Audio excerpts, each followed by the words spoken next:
Hello everyone.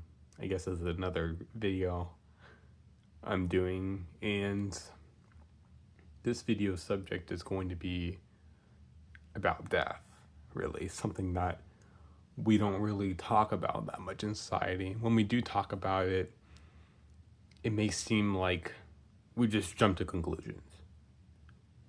People are so confident in what they believe in. But I think it's naive to assume that people have it all figured out when it comes to that.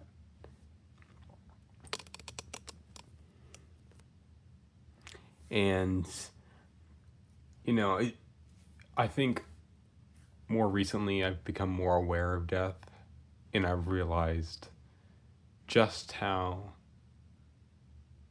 insignificant our lives are, really. When you really think about it, I guess we are the most advanced species on Earth. We we we have been born during this very pivotal time.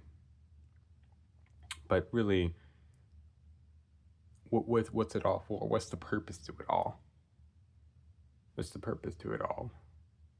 To me, how can I believe in something like an afterlife? How can I believe in something more, something else out there, when it just seems so unlikely? When you really think about it, when you were born, you had consciousness, you existed. I wonder if that's what death is like. I wonder if it's, you know, I wonder if death is like before you were born. You just did not, your collectiveness did not exist at all, and will not exist ever. Will technically not exist ever again. Maybe, I don't know if this is true or not, but I wonder if your genes or your DNA might repeat again. I don't know if that's actually possible, or this, the science behind it, but um I wonder if it's possible for maybe someone to look similar to you, or look like you in some way, but they wouldn't have the same consciousness as you. And I just I think the most comforting, the most yeah, I guess the most comforting way to think about life, in my opinion, is a once in a life. Well, I guess here on Earth you would say once in a lifetime, but I like to say once in a universe. It's a once in a universe opportunity to go on this vacation of sorts. You know that vacations don't last forever. Unless you actually, there are some old people, or sorry, not old people, but old elderly people. I don't know, um, who go on cruises, who like permanently live on cruises. But that's besides the point. That I see life as this vacation, right? And you're meant to enjoy it. You're meant to really get the best experience out of it. But eventually you will have to return home. You will have to go back to where you came from. And and I see that it makes me appreciate what we have here. It makes me appreciate the finite time that we have. And the thing is, living forever would not be a very good thing. At least probably not be a good thing. Of course, I don't have the experience of living forever. I don't think so. Um, so, but I think living forever would probably not be so good. Just because at that point, life would become meaningless. There would be no point to it all. You would forget what you did millions of years ago. You would forget. The brain can only store so many memories, and experiences. So, but I just, I can't understand. I can't understand why me?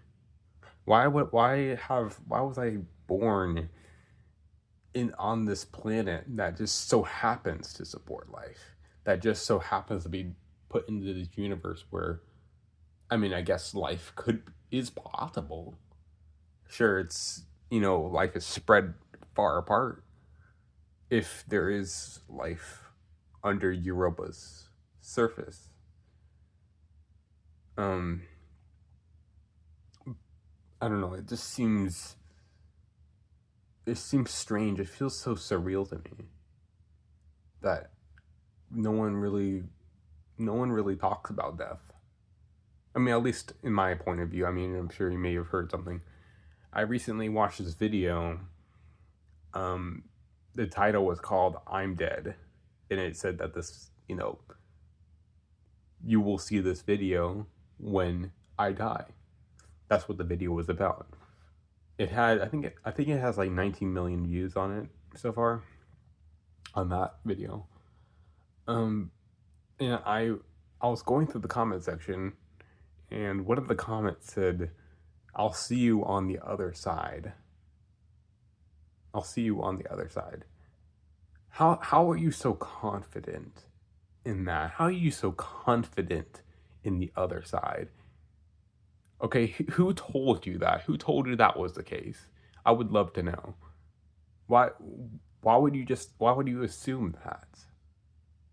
I mean, if you really think about it, when you really think about it from a biological perspective, when you think about it from the most objective viewpoint, your body decays, your body rots, your physical body does.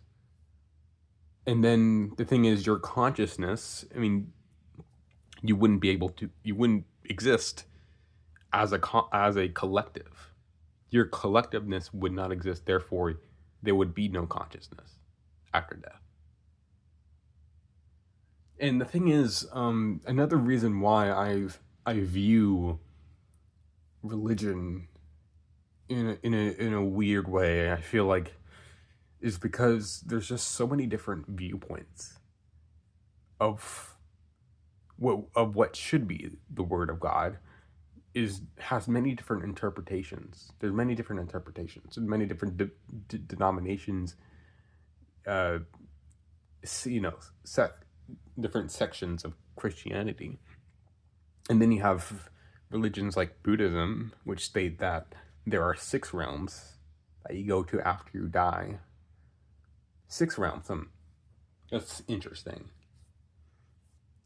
And then there's the belief in multiple gods, or there's the belief in one God.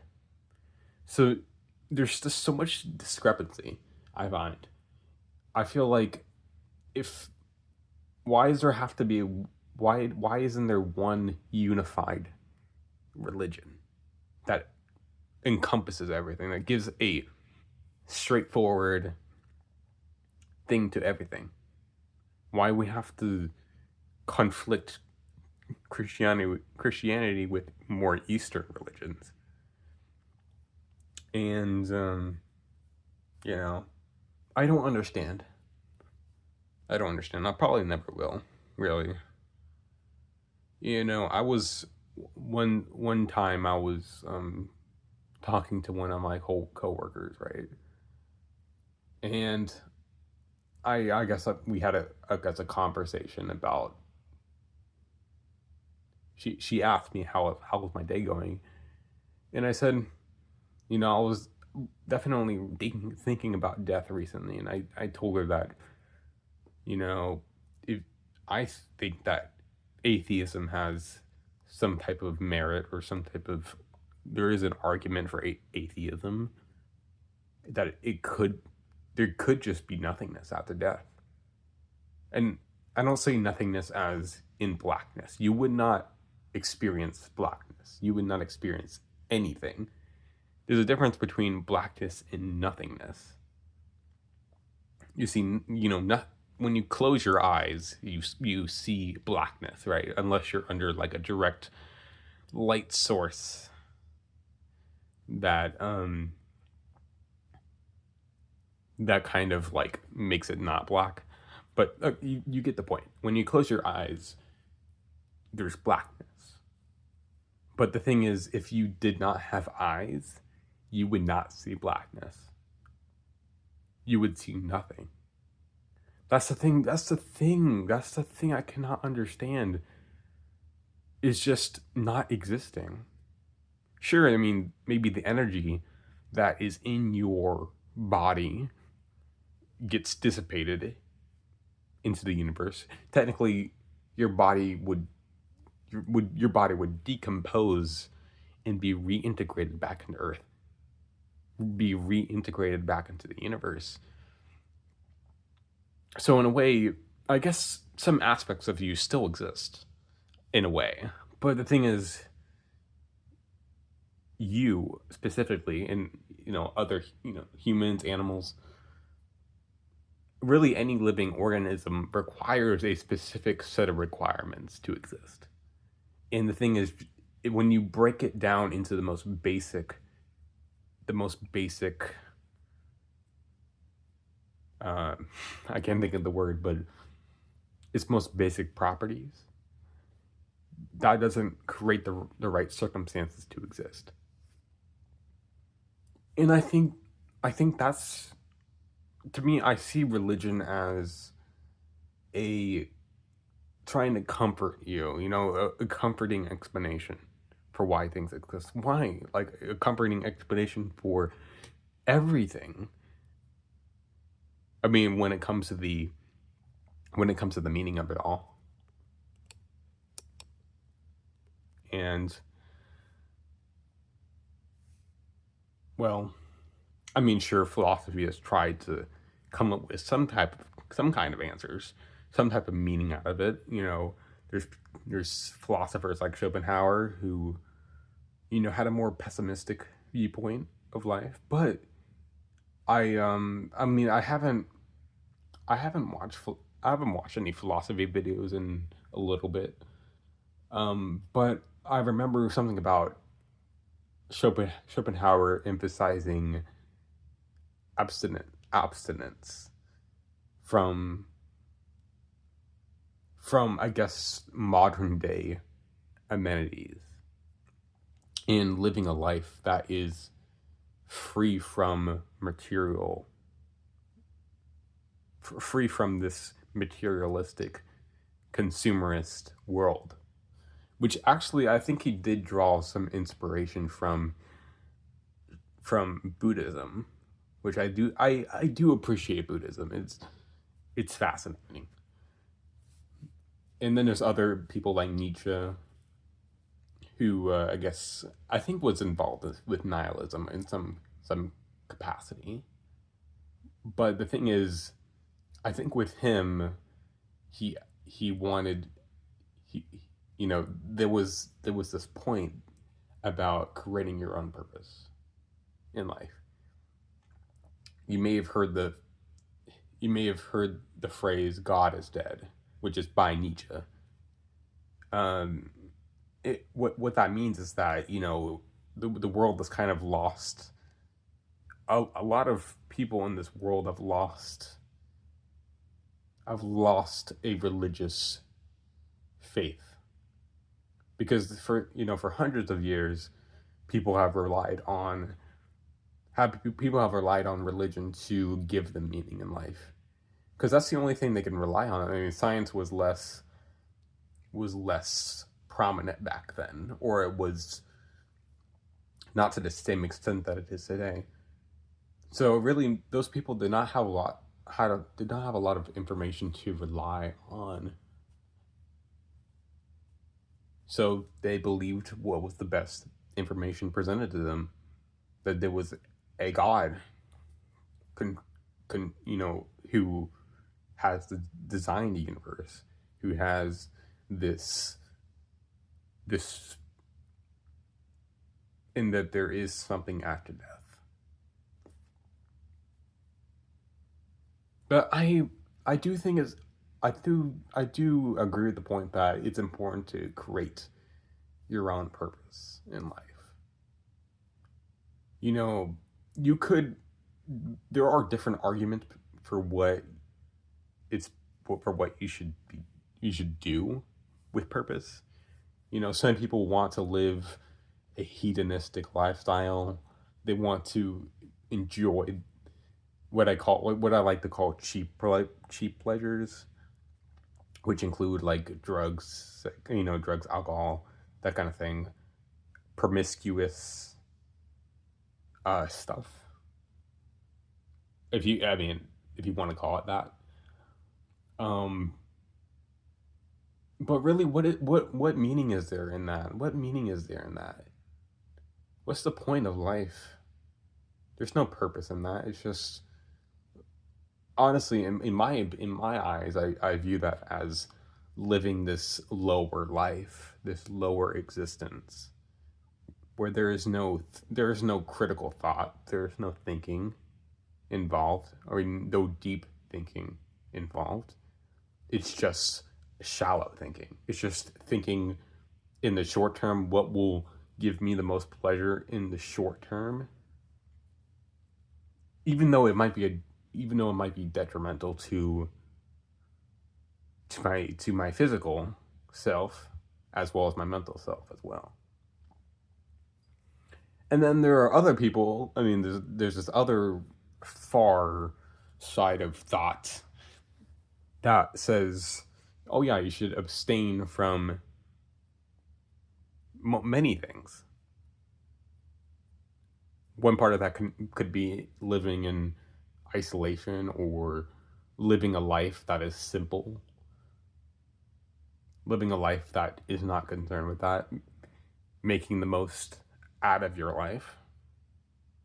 In a way that is true, but also I think it should be in a healthy kind of way. You know, you shouldn't. I don't think it should be the abandonment of society completely.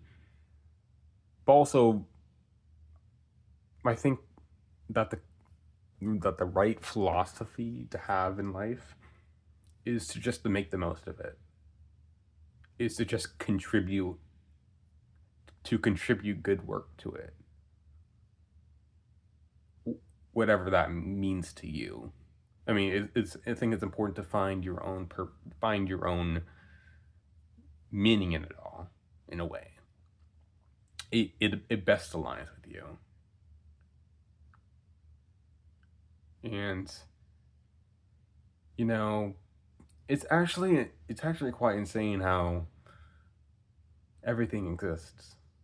You know, there could just be nothing could exist. Okay, and no one has really explained to me what caused the Big Bang, what happened before the Big Bang.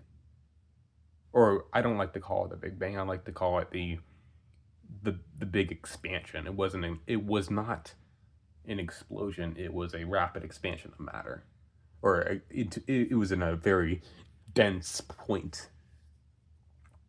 Which, I mean, I guess whenever I tried to search that question, I didn't really get a clear answer.